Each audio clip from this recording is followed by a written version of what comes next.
That's right. That was What there I it is. love is what you just said Got the comes Mac from an stew. open heart. This Yeah. Mac stew comes from an open heart and an open mind, not a compartmentalized. I Yeah, can have true. a belief system Right. and religiously live that belief system Yeah. without it being organized by human mind to be in a box. Yeah. I haven't started. You want me to start? Okay, go ahead and start. Yeah.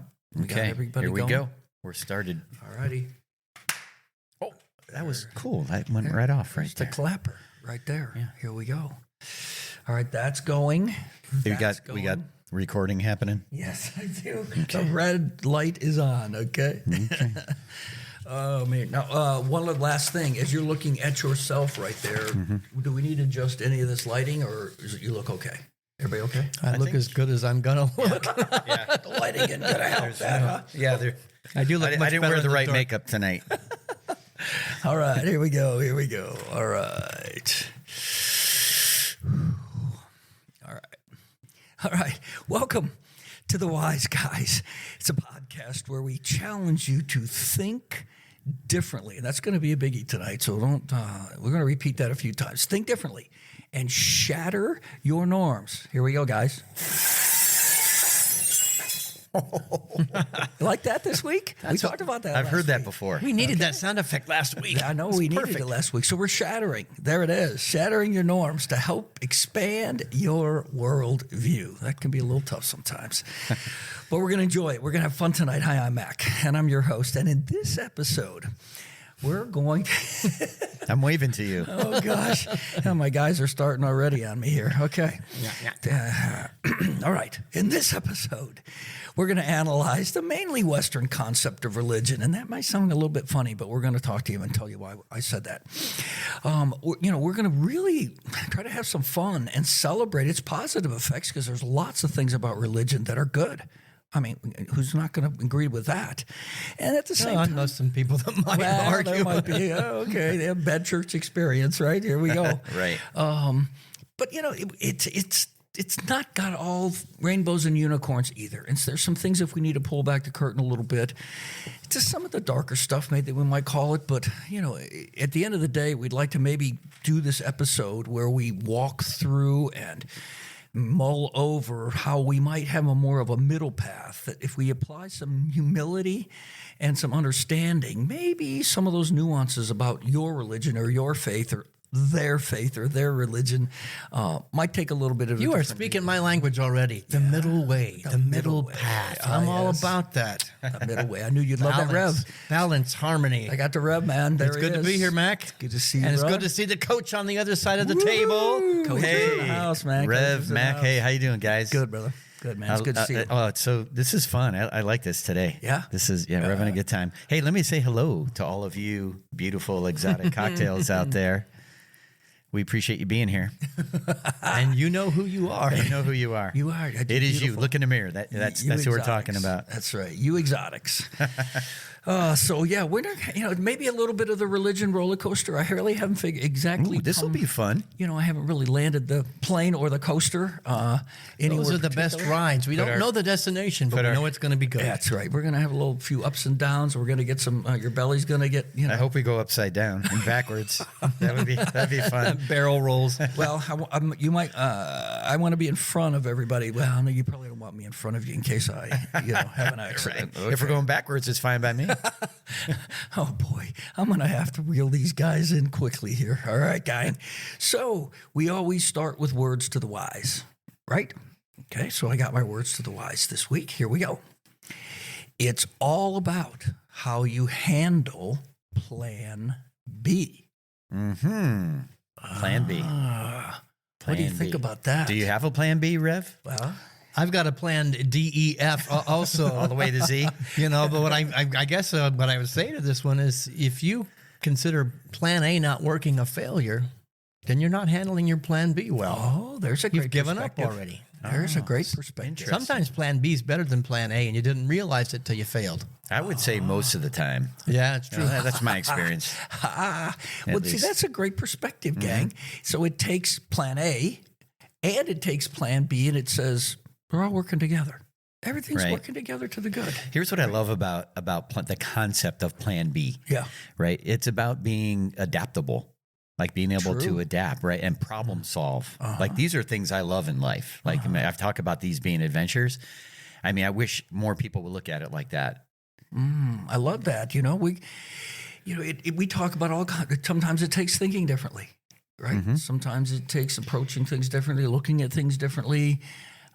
Whatever, seeking some help that you weren't and getting sometimes before. plan A not working forces you to think differently. It does. So you're a different person because plan A didn't work. So you're more of yourself on plan B. I think that's exactly part of the plan, isn't it? And sometimes plans A's do work out, right?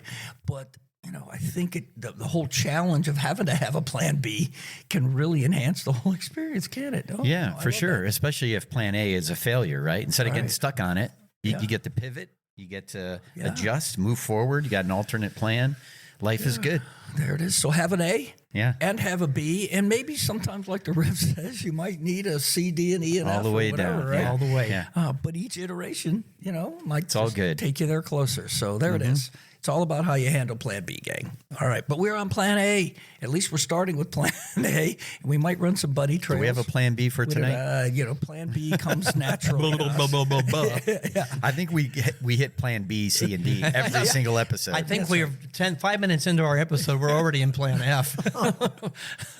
Just the beauty. That's just the beauty of who we are. So here we are. Religion. We're talking about the roller coaster of religion. So maybe you ought to start here a little bit with, let's just kind of talk about religion. That word, what's the connotation of it? What do you think of when you hear the word?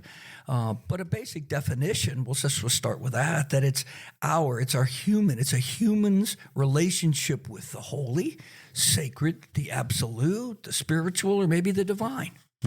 Or maybe just life itself. It's my relationship with life. Yeah, I mean, I like that. All of the above. all of the above. Okay, it's when you say it's a relationship, and typically in there with religion, there is some sort of structure to that, whatever it means. All right, it doesn't, and everybody gets all, heebie-jeebie about that stuff. But if you're just out there willy-nilly all the time, then I don't think you can really practice and deepen, your faith or your spirituality or religion, whatever it might be, if you're just kind of out there floating around. One of the things I love about this podcast is that we're always kind of saying, suspend your previous thought for a moment. If you have a new thought, just step back. And when a word's spoken like religion, okay, there's a knee-jerk response for some people. Sometimes it's good, sometimes it's not good.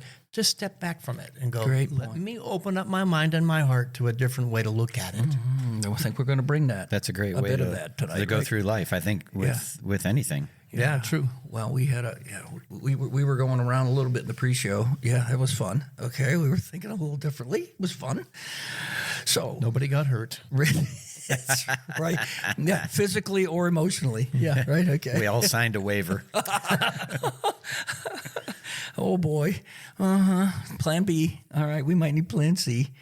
So, all right. Religion. There we go. There's a definition. And there's approximately 10,000 distinct religions worldwide. That is a lot. That's a lot, isn't it? Wow. Right. So, right there, I hope we're saying to you as you're listening to this, depending upon your faith or your religious background or whatever your teachings you've had, there's a lot of ways to look at this whole thing. Okay. I mean, the divine, the bigger than me, the whatever you want to put in there, the universe, God, whatever.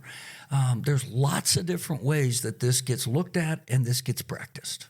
All right. So let's just realize that. Let's be okay with that. Let's just get comfortable with it.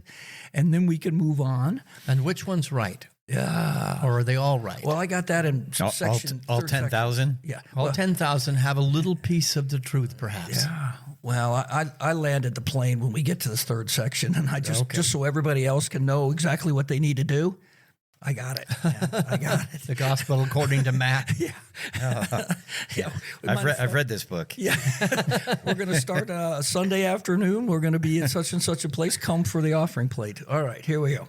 So, approximately 10,000 distinct religions worldwide. Religion. Now, here's this interesting point. Think about this for a second, because what I'm going to probably tell you is you're going to go, what is he talking about? Religion, the word, the concept of it, is really a modern thing. It's not something that's been around forever. The Jewish people in the Older Testament, they wouldn't consider they had a religion. They just had a life. They had a life that incorporated their faith, their God, their way to practice, their way to go to school, the way to go to work. I mean, it was all one. And it was all done religiously. Yes. It's my way of life. It's my path. It's how I live, and I live it religiously. You live it religiously. I mean, it's a holism that says until we got into this whole idea of the age of reason where we started carving things up. Oh, that's the religion. This is the life. We put life over here and we put religion over here and we compartmentalized them and we separated them. And it probably created a whole lot of problems for us that we never even anticipated when that gets separation. Because the minute we got dualism that gets entered into the whole scenario, boy, that runs rabbit trails all over the place. It gets ubiquitous. It runs into everything. So understand that it's kind of a new concept that we're going to talk about, your religion or mine or their religion. But think about that for a second, and we've lost something in there. The minute we categorized it and labeled it, we lost something. Okay. Then religion, without a doubt, 10,000? We just talked about that. It's as diverse as the cultures that practice it. Yeah, right? that's for real. So- Because there's different people involved, first of all. They have different histories. They have different ways they have different cultures. They have different ways of looking at each other and that stuff that they can't figure out, right? I mean, so, you got to say that's good. Right? Diversity. Everybody's had a different experience, and therefore their seeking is different. And isn't that a beautiful thing? Yeah. Oh, unless we have to compartmentalize things, then there's the right way to live and the wrong way to live. Well, the right way to know the infinite and the wrong way to know the infinite. That's we put you in a box. We're good at that, are we? And we forget we belong to each other. Oh, man, we are so good at that. All right. So, and I think when we talk about religion, the word faith, always comes in there somewhere, right? Especially us in the West, right? So, that word faith, is typically, it's a strong belief in a higher power and or the doctrines of a religion. And it's based upon spirituality versus proof or fact. So again, it's that thing that you say, I have faith that, and typically, will prove to me there's a God and I'll believe, that kind of thing. I mean, you can't do it. Right. Well, you got to put this in context. I have faith that the sun's going to come up tomorrow. I believe. I don't know how it all works. I have faith when I hit the switch that the light's going to come on. Take it out of the realm of religion and just put it. We all have faith in something. Even atheists and agnostics have faith in something good with the people that they know and the interactions they have and the way they live their life. So faith is not just necessarily a religious word. True. It's a way of life word. So you asked in the beginning of the episode, what's the difference between religion and belief? Right. And to me, beliefs are just kind of individual more. They could be collective, but there's just ideas about like morality and purpose, of life. But religion is more organized. Same type of things, organized system of beliefs, maybe practices, rituals, things like that. Here's one thing that I know. I hope this becomes a meme. I've been waiting all day to say this. So here we go. While all religions include beliefs, not all beliefs constitute a religion. Gee. That'll preach. There's some Stewish wisdom right there. I love that. Stewish. There's the stew, wisdom. Stewism? What I think way back, Julie was talking about when we did the first podcast that she was wanting to say something like mac and stew or mac and cheese or something like that she was calling the two of us, right? That was what I love is what you just said. Comes from an open heart. This mac stew comes from an open heart and an open mind, not a compartmentalized. I can have a belief system and religiously live that belief system without it being organized by human mind to be in a box. Yeah. It has to be a organized religion. Yeah. And so is that a foreign concept for you to think that we can be humble and we can be gracious and we can be okay with that? Or all of a sudden are we bumping up against something here that you believe that's part of your practice, maybe that you have to push back on a little bit. Maybe it's there. I don't know. I'm just saying, recognize it, but maybe as Rev was saying, put that preconceived notion to the side a little bit and just say, well, wherever they're coming from, there's goodness. Right? Wherever. It's the willingness to suspend any belief that I have a corner on the market of truth. Yeah. I have a corner on the market of belief or of faith or of God.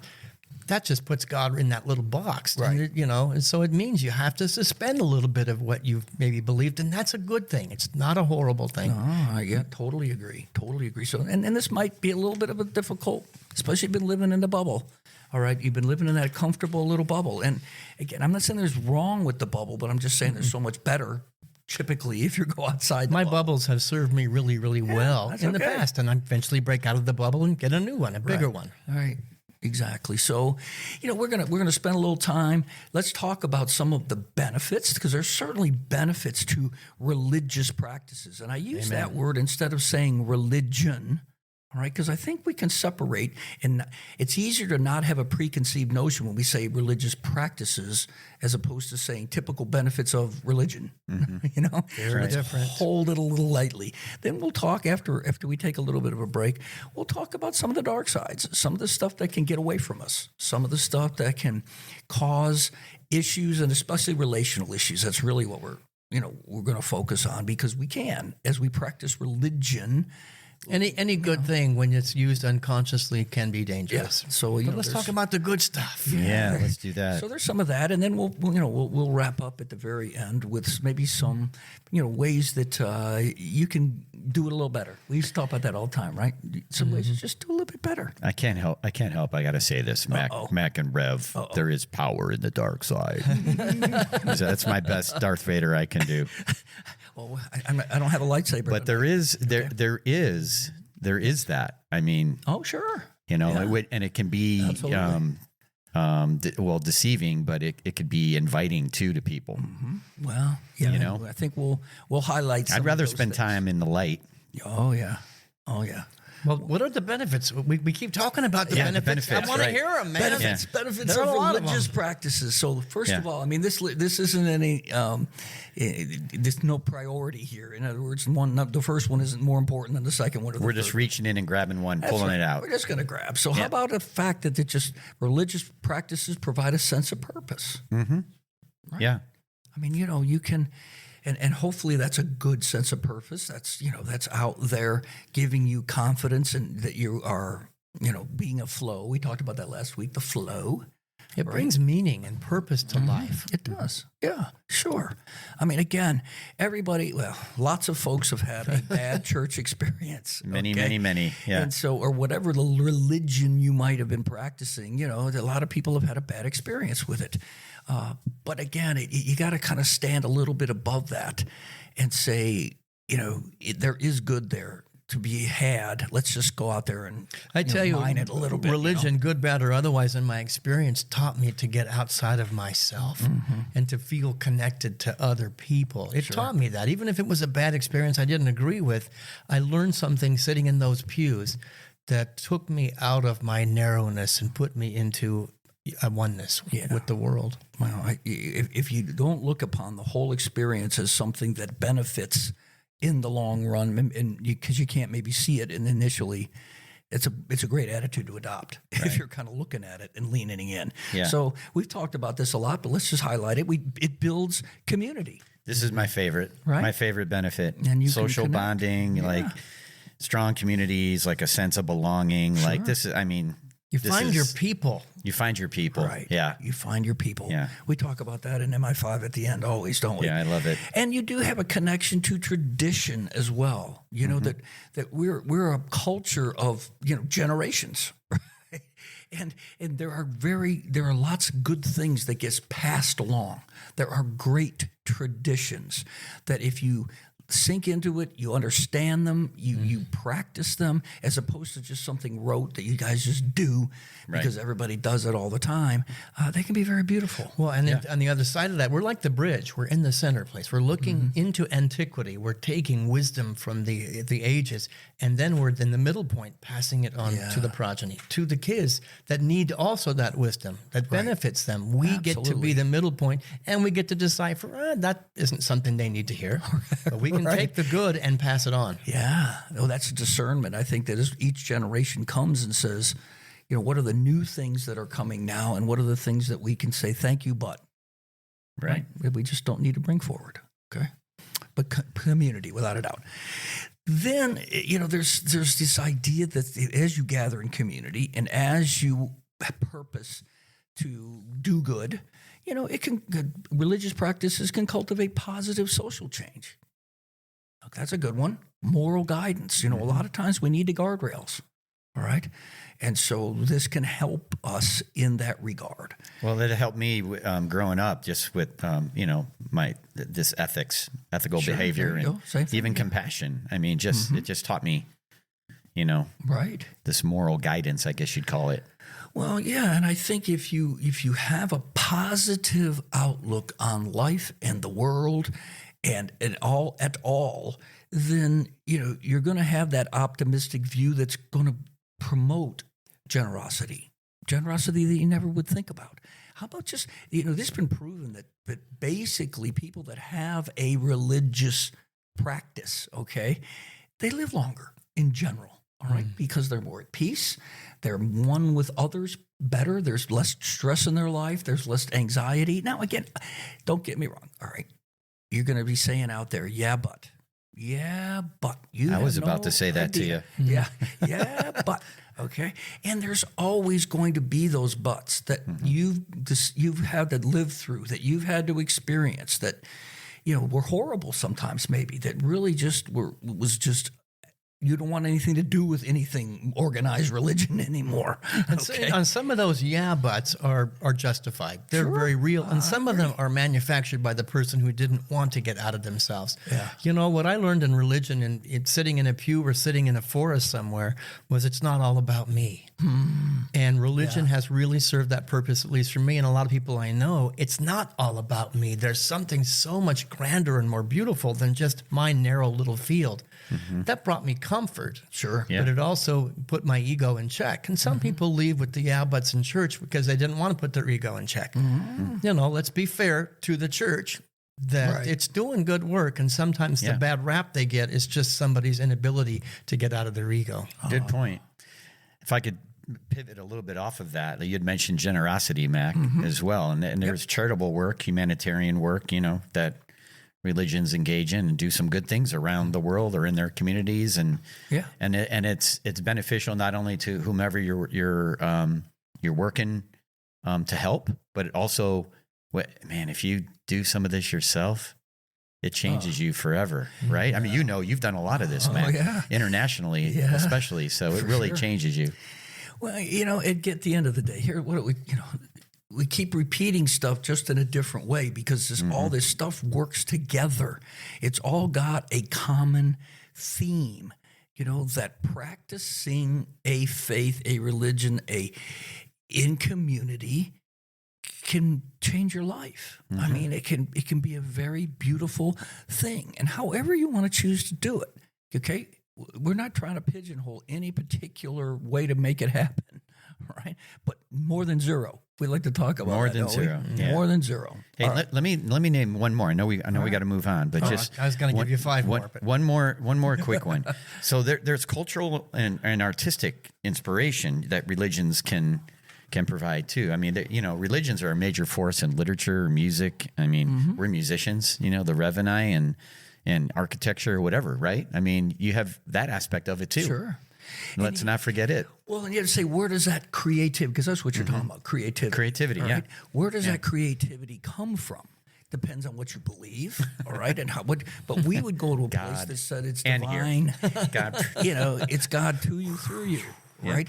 And these religious practices in community can help bring that out. Right. And that's the root. And then as Stu was talking about, all kinds of fruit just pops up all over the place because you're grounded in a way that if you weren't, the creativity would get stifled. Right. Well, because you're in an environment that's, this is arguably so, safe. Yeah. I'm safe to create. It's such a loving environment, and regardless, good, bad, or otherwise, of the dogma or the doctrine, they, for the most part, are safe places to express artistically. Sure. Right. There's encouragement, support.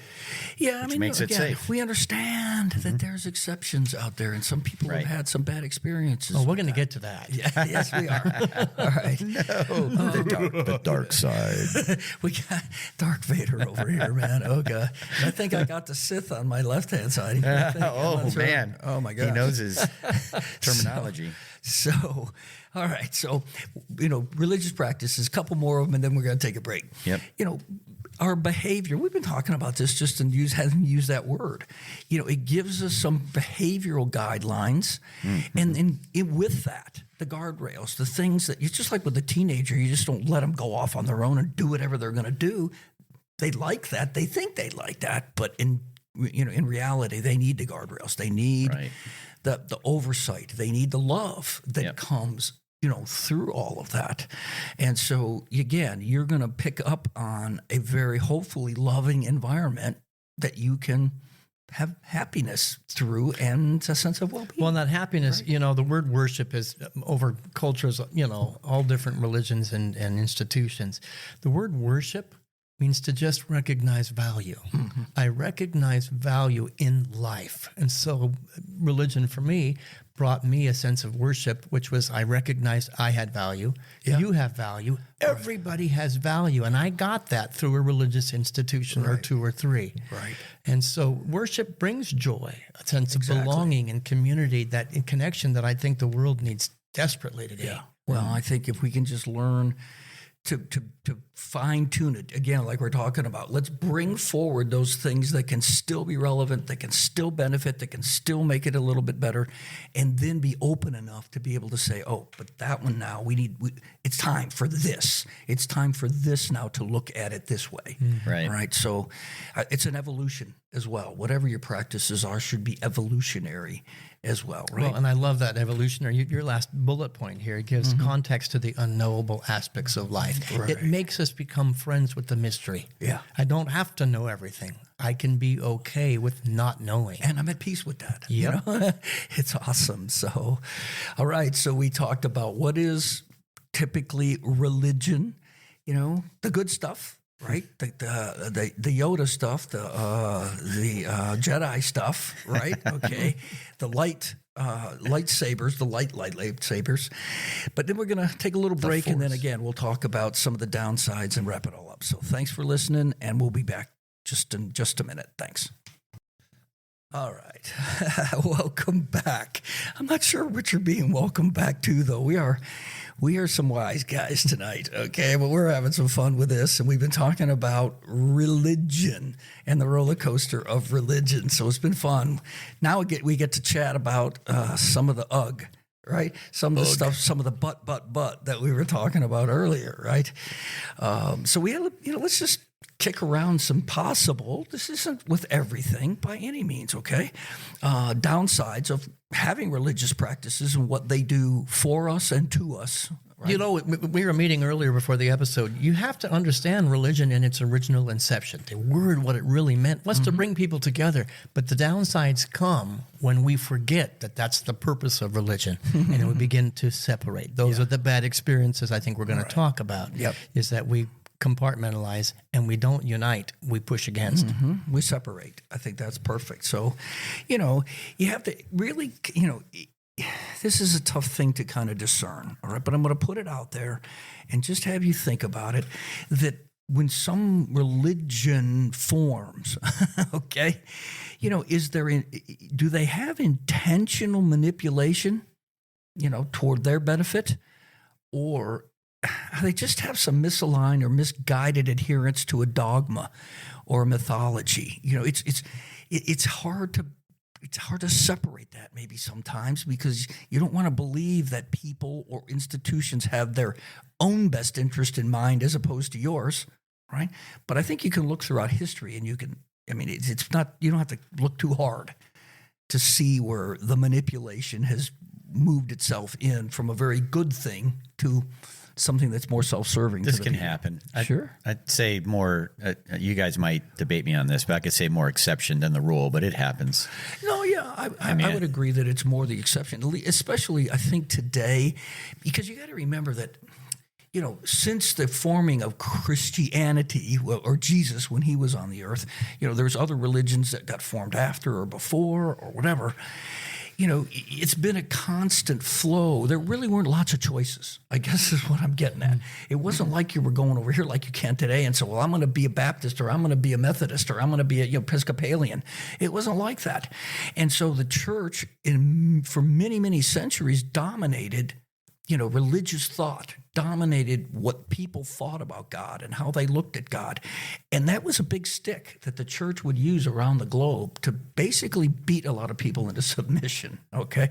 Right. So, we have a history there that we go back to that could say, ooh, ugh, okay? Well, and the more choices we have for our spiritual path and our religious life, the more it's not just a big stick, it's at the edge of a knife. Okay, too. do you believe like I believe? Sure I do, just don't slit my throat. Yeah. And the reality, our history is not so pretty. No. That religion is used as a weapon. God's on my side, not on your side, so don't go outside the box. Well, and even a lot That's of not a Christians pretty have history. killed each other, because we didn't have the same belief about Jesus, So, so you got that. So that's a possible downside. How about just the fact that you spout certain dogmas that just, people just go, well, that doesn't make sense to me. And I know we've been in this environment before. So, it depends on your religion, depends on your faith, depends on your perspective. But a lot of times there's a credibility lost when it demands of you blind acceptance and faith, I'll call it, that would definitely swim against logical. Now, again, everything, it's not all logical either. There's mystery involved. But again, when you ask people to just check their brain and their logic at the door and just believe. Just have faith. How many times have you heard that? Yep. Just have faith. You don't need to know anything. Yeah. I heard this growing up. You don't need to know. Right. Just believe. Just have faith. So, Yeah. I think we're revolving out of that just, the card. We did an episode on throw the card, right?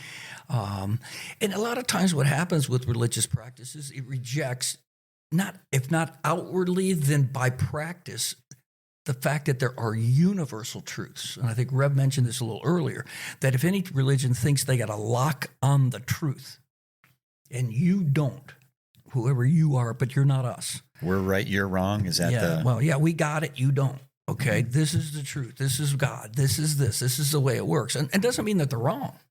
It just means that when you adopt a posture that says, whatever it is going on out there, however you differ from whoever we got it right. Okay, so that can be pretty unconscious is the controlling. way I would use it. I'm going to cut some slack, not controlling. It's unconscious. Yeah. And I'd say really it's outlived its worth and its value on the planet. If what's happening with my religious system means I have to separate people and keep them separate from each other, it's no longer of any value on earth. It may have served a purpose at one point. So is the religious system or the life I'm living inviting, welcoming, or is it separating? Big distinction. And it's just a symbol of unconscious or conscious. You know what I wanted to say when you were describing that? I wanted to say, worry about your own self. I know it's bad grammar, but it sounded better in my head that way. Worry about your own self. I'd rather be inspired than told I'm wrong and you better change your mind. Inspire me. Like I might, I'm open-minded. I might hear something that works for me. Yeah. I heard somebody say just this week, I'd rather see a sermon than hear one. Show me. Show me. You'll be known by your fruits. The way you're behaving and acting speaks more about love than what you're speaking. I'll tell you what, I say this a lot, but people are always watching. Yeah, they're always looking. Yeah, they're always watching. And this is all part of it. This is all part of it. We there's all kinds of things that can cause this thing to go south, right? It starts out good. It starts out with good intentions. And like the Rev was saying, sometimes it's unconscious to where you're going, okay? Other times, I'm not so sure. I think that there is a component out there that maybe isn't the norm, like Stu said, of just purposeful manipulation, but, I think that's the exception. I do think that, as Stu said, but you have to be careful that you don't just have blind adherence to what might be misguided dogmas. And, we can think of the Jim Jones stuff and some of this other kind of deal, right? How weak is my religious system if I cannot handle a question? Yeah. Welcome the questions. And I'm a house built on sand if I can't handle your question. Well, that's right. You need I'm to have an afraid apologetic. that the house of cards is going to come tumbling down, and maybe that's a good thing. Then you can rebuild with something more stable. Well, maybe humans can't handle the question, but I tell you what, there isn't a question alive that God can't handle. Amen. Yeah. He can handle it. So if you allow that to flow into you and out, I mean, any question can be handled, and you will have a better relationship, not only with God, but with whoever you're interacting with by allowing that to happen. Oh, yeah, I think, you're right. I'm not going to get that'll preach, Rev. I was thinking it. Oh, boy. Man, I was like working for it. He was Hallelujah, brother. Hallelujah. He put his hand up and was waiting for the amen, man. Okay. All right, we've already talked about this, but I'll make it a little more succinct. That if you are in a practice, a religious practice that furthers and promotes dualism, and this is what the Rev was saying, this is what Stu was saying, that if I'm taught that there's those people and these people, and they're separate from me people, all right, either by God or by me, they're on the outs. All right, then all of a sudden we're promoting that, and that has the most incredible ripple effect through everything.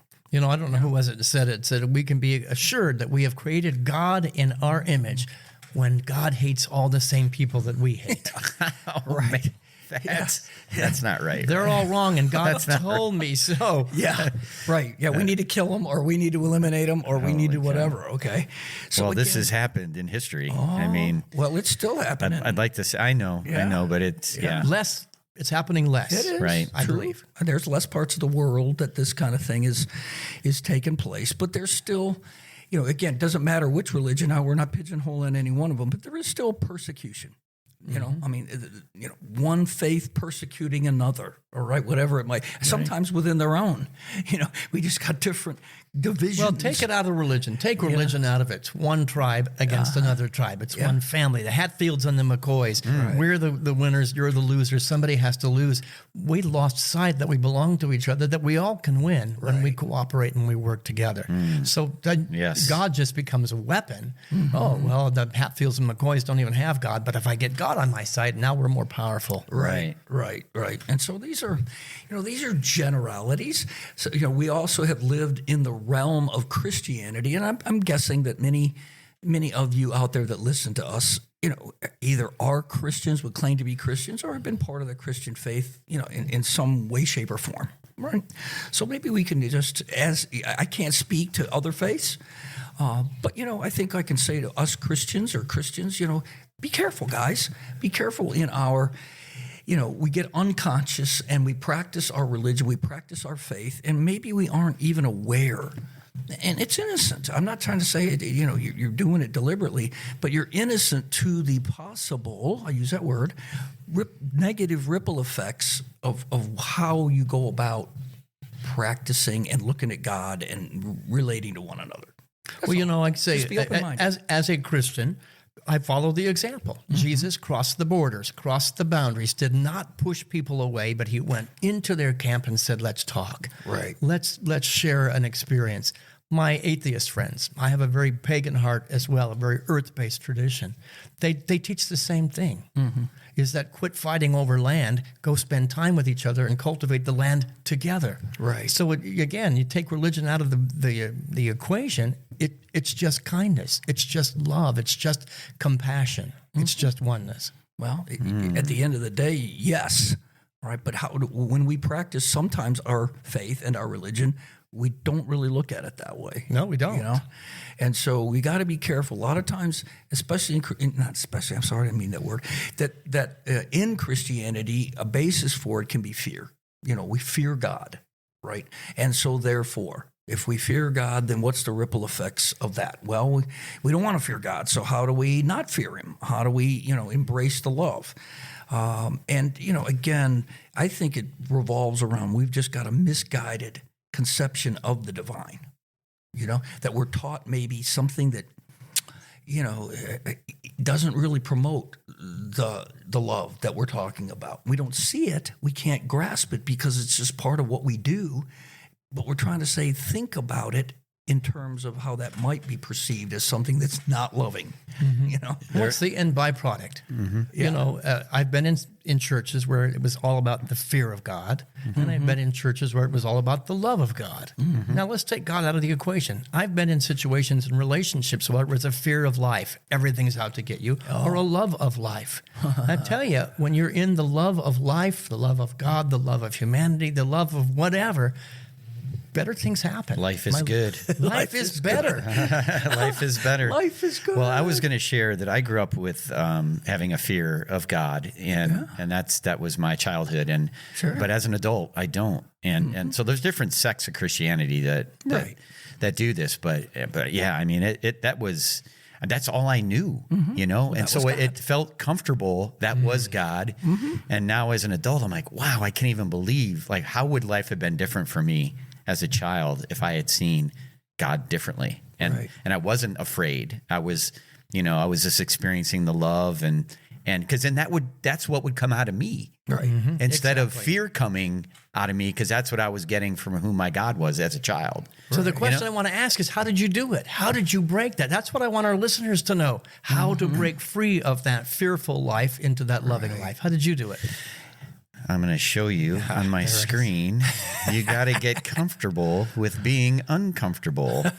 And what that means is I'm an explorer. I just started exploring. I mean, I always believe in God. That's never changed. And Jesus and et cetera. But I just kept exploring.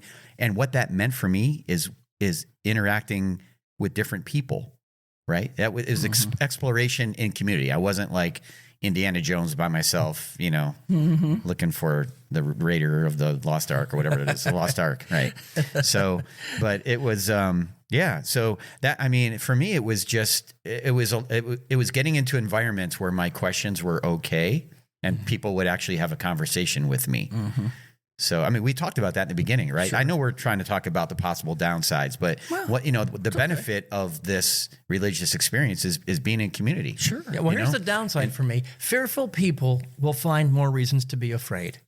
Loving people will find more reasons to love. Right. And you broke out by, I think, living in your authentic nature to go, living from fear doesn't work. A fear of God, a fear of people doesn't work. So who do you want to be around, right? This is the question for me. Yeah. Like it's exhausting to be around people that have that fear. And I feel for them. Right. Because I want to inspire them to feel the love and to be, to live life differently. But man, that fear can just drain you to.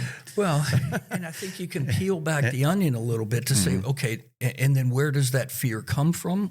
How is it instilled? Some of it is you're told. Us? You're just told. I was just told. Right. You experience, and so some is experience, right? A lot of the teaching that I've experienced within the Christian faith. All right, I can't say for everybody, but it tries to remove your own personal responsibility for your life, for your faith, for your walk, for your connection, for everything.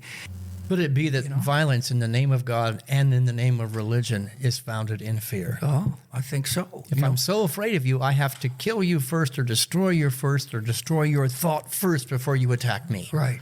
Wow, how's that working for us? I think history has shown that. Right? Let me tell you, a monumental point in my life is when I stopped saying, God, why are you doing this to me? Or why are you not there? Exactly. And I was like, and I changed, it got changed to, God, thank you for being here with me. Life sucks right now, and I so appreciate you being here. Amen. Like that I hope everybody can get to that point. That'll preach, brother. I love it. All right. Well, and let's just, two of my favorite pastors in the Christian world right now they get condemned a lot because they are creating a different model. And the Christian Orthodox world is attacking them. One of them's right here in Atlanta, and I just think he's amazing. And his model is different than it's been. Yeah. He's growing the Christian faith. He's growing the Christian consciousness, Right. as opposed to tearing down anybody else. Yeah. Those that are tearing him down are absolutely going to implode, and they'll be gone 10 years from now. Right.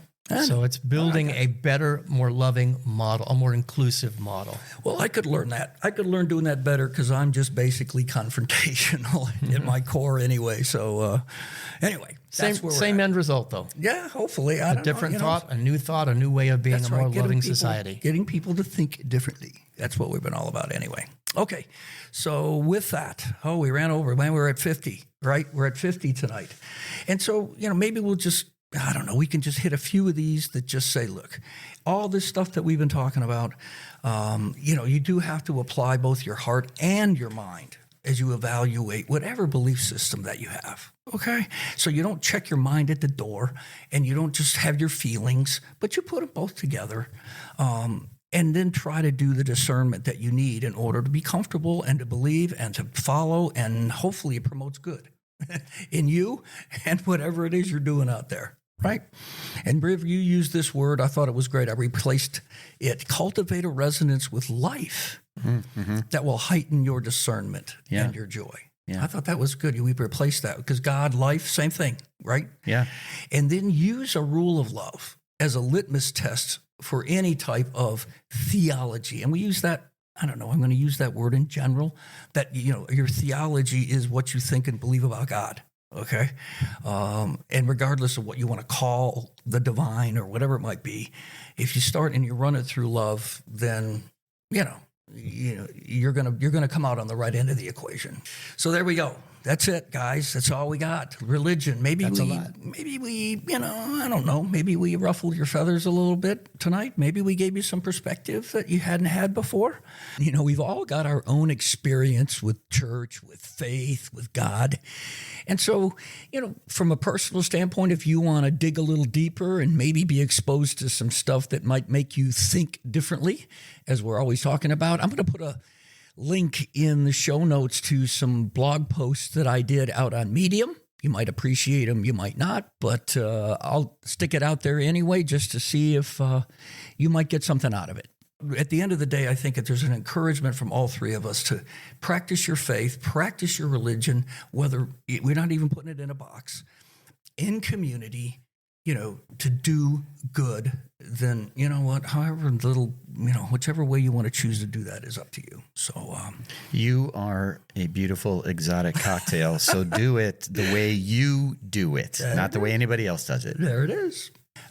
But it's all good. Good stuff tonight, guys. I mean, Yeah. This is a different topic. This is a little bit, this can get a little bit edgy, but because most people have a faith and have a religion and have something that they do practice. Not everybody. That's okay.